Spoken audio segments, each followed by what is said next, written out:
পৌলমীদিকে তার মনের মতো লুক কমপ্লিট করে দিয়ে আমি চলে গেছি আমার সেকেন্ড ব্রাইডের উদ্দেশ্যে পদ্মিনীদির কাছে। এবার আমার প্রথম ব্রাইডের বাড়ি ছিল জলপাইগুড়ি, বা জলপাইগুড়ি থেকে আমাকে যেতে হচ্ছিল জলপেশ। তো রাস্তাটা অনেকটাই ছিল, তো খুব টেনশনে ছিলাম যেহেতু 15 ডিসেম্বরের ব্রাইড, কাকে কীভাবে কীরকমভাবে সময় মতো সাজাতে পারবো কি পারবো না সেটা নিয়ে ভীষণ চিন্তায় ছিলাম। তো দেখো সময় মতো পৌঁছেই গেছি। একদম ট্র্যাডিশনাল, একদম সিম্পল। আচ্ছা, তো কাজ নিয়ে আমি এতটাই সিরিয়াস, এতটাই মানে কি ডেডিকেটেড থাকি আমি কাজের সময়টুকুতে, তো তখন আমার মাথায় থাকেই না যে বিফোরের ভিডিও বা তোমার মনে করো যে ইন দ্য মেকিংয়ের ভিডিও কী কী অ্যাপ্লাই করছি না করছি সেই ভিডিওগুলো যে তোমাদের পরপর করতে হবে সেটা খেয়ালই থাকে না। তো যাই হোক, তো এই দিদির ক্ষেত্রেও তাই হয়েছে। দেখো মেকিংয়ের ভিডিওতে আমি কী কী ইউজ করেছি না করেছি সেগুলো আমি ভিডিও নিতেই ভুলে গেছি। তো এখানে পুরোপুরি হেয়ারস্টাইল বাদ দিয়ে যে দিদির মেকআপটা ছিল সেটা। আর সবথেকে ইম্পর্ট্যান্ট কথা তোমাদের জানিয়ে রাখি, মেকআপটা তখন আরও বেশি সুন্দর লাগে যখন তার স্কিনটা অনেক বেশি ফ্ললেস হয়।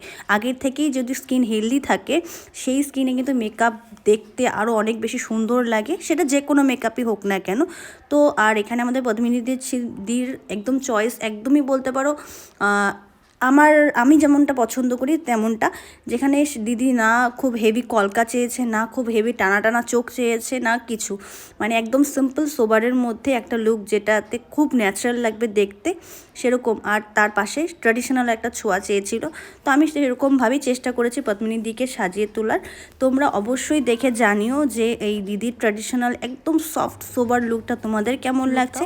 এরপর আমরা দিদির থেকে শুনে নেব যে দিদির কেমন লাগলো আমার কাছে ব্রাইডাল মেকওভার করে। প্রচুর সময় বলে দাও।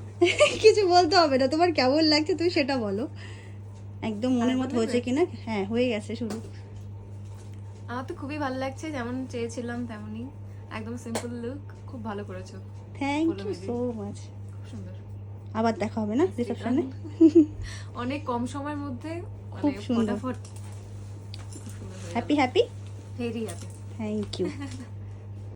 সো এই ছিল পদ্মিনীদির হচ্ছে ব্রাইডাল দিনের বিয়ের একটা সিম্পল সোবার একটা লুক, যেখানে আমার ভীষণ ভীষণ পছন্দ হয়েছে। ইভেন তোমরা যারা ছবি দেখেছো তারাও অনেক আমাকে জানিয়েছো যে খুব ভালো লাগছে, খুব সিম্পলের মধ্যে খুব এলিগেন্ট একটা লুক হয়েছে।